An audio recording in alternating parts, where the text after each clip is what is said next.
زه خصوصا خپل والدینو ډېر زیاته شکریا ادا کوم چې هغې زه علم دین لپاره وقف کړی یم.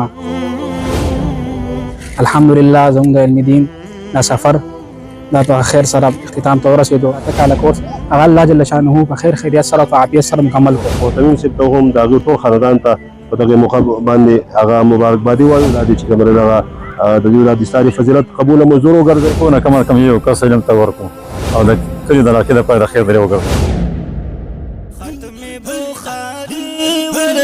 کیږي نن سپین خولې دستار پسریږي نن دا د مولانا ادریس بختیار صاحب د زړګي ارمان پورا کیږي نن د زړګي ارمان پورا کیږي نن ختم بخاری ورته کیږي نن سپین خولې دستار پسریږي نن دا د مولانا ادریس بختیار صاحب د زړګي ارمان پورا کیږي نن د زړګي ارمان پورا کیږي نن والد رحمت الله تبریکی وایي دا ادریس بختیار ته د زړګي وایي والد رحمت الله تبریکی وایي دا ادریس بختیار ته د زړګي وایي دا ادریس بختیار ته د زړګي دارالعلوم کراچۍ نه رخصتېږي نن د زړګي ارمان پورا کیږي نن د زړګي ارمان پورا کیږي نن ختم بخاری ورته کیږي نن سپین خولې دستار پسریږي نن دا د مولانا ادریس بختیار صاحب د زړګي ارمان پورا کیږي نن د زړګي ارمان پورا کیږي نن بای شاهد اقبال روري خوشاله دی عباس سلیم. أعوذ بالله من الشيطان الرجيم. بسم الله الرحمن الرحيم. قال الله تبارك وتعالى قل بفضل الله وبرحمته فبذلك فليفرحوا وخير مما يجمعون. صدق الله العظيم. انتهائی حاضرین محترمو، موږ په دې موقع باندې د مولانا ادریس بختیار صاحب چې کوم دی هغه د ساري فضیلت په دارالعلوم کراچۍ کې چې کوم دی هغه شو هغوی دلته تشریف راورسېدو. د هغوی د هرکلۍ دپاره او د استقبال دپاره موږ ټول هغه راوتیو. د دوی ته بار بار مبارکبادي وایو او دغه رنګې دغه دعا کوو چې الله جل جلاله د دوی دغه سفر قبوله منظور وګرځوي. مولانا ادریس بختیار صاحب دا د محتمیم صاحب د خپل چابر چې کومه عظیم مدرسه ده رحمت الله استاد د هغې محتمیم دی، د هغې برخوردار او بچی دی. نو محتمیم صاحب ته هم د هغوی ټول خاندان ته په دغې موقع باندې هغه مبارکبادي وایو او دغه رنګې د نورو عامو مسلمانانو دغه هیله لرو او دغه چې کومه دی هغه تمه لرو چې انشاءالله هغو به هم خپل بچي هغه نارینه او زنانه بچي یعنې یو دوه دا به هم د علوم نبوت دپاره هغه وباسي مدارسو ته او خپل دنیوي او اخروي چې کومه زندګي هغه به ښایسته کوي. الله دې چې کومه دغه د دوی د دستاري فضیلت قبوله منظور وګرځوي او د دې علاقې دپاره د الله جل جلاله د رشد او د هدایت او د رهنمایي او د ترقۍ بنیاد او ذریعه هغه وګرځوي. جزاکم الله خیرا. بسم الله الرحمن الرحیم.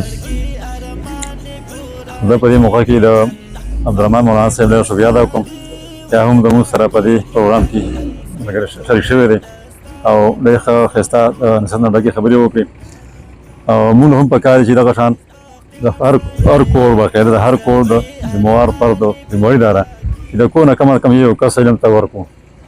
علما حق چې کومې ته وایي چې هغه وپېژنو او کم از کم د خپل خاندانونو نه یو ماشوم یو هلک چې کوم د علم ته ورغو او د خیره څخه یو مکمل علم حاصل کړي د خیره څخه د کلي د علاقې لپاره یو خیر ذریعه وګرځي. بسم الله الرحمن الرحیم. السلام علیکم ورحمۃ اللہ وبرکاتہ. جزاکم الله تعالی. تاسو چې کوم دی استقبال لرالی تاسو ډېر شکریا او مبارکبادي راکړه. الحمدلله زموږ د علم دین دا سفر دا په خیر سره اختتام ته ورسېدو.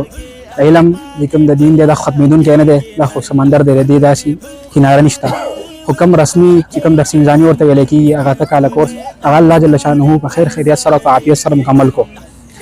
زه په دې موقع باندې د خپل والدینو ډېره زیاته شکریا ادا کوم ځکه په دې دور کې خپل بچی مدرسې ته ورکول چې دا د دنیا ادارې دور دی. په دې دور کې خپل بچی مدرسې ته ورکول د علم لپاره وقف کول دا ډېره غټه قرباني ده زه خصوصا خپل والدینو ډېر زیاته شکریا ادا کوم چې هغې زه علم دین لپاره وقف کړی یم. الله جل شانه دې هغې دا قرباني قبوله کړي او الله جل شانه دې ما ته په دې علم باندې د عمل کولو توفیق را نصیب کړي او مخې ته دې د رسولو او پوره عالم دپاره هدایت جوړېدلو ذریعه جوړه کړي. آمین. جزاکم الله تعالی کوم کسان چې راغلي الله تعالی ټولو خوشحالي نصیب کړي. الله تعالی دوی په کورونو کې هم دغه شانتې خوشحالي راولي. الله تعالی زموږ ټولو حافظ ناصر شي. الله تعالی د خپل عمل لپاره زموږ مال جان وخت ولګي. صلی الله تعالی محمد و آله وسلم.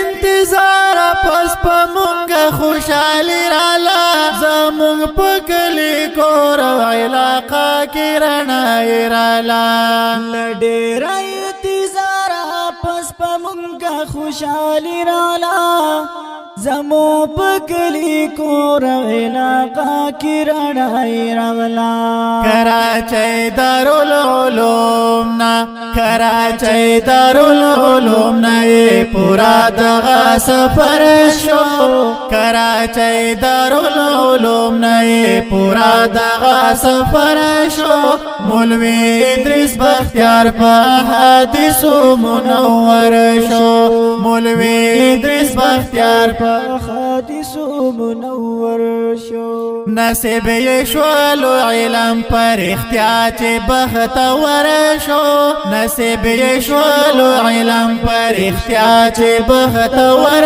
شو مولوی ادریس بختیار په حدیثو منور شو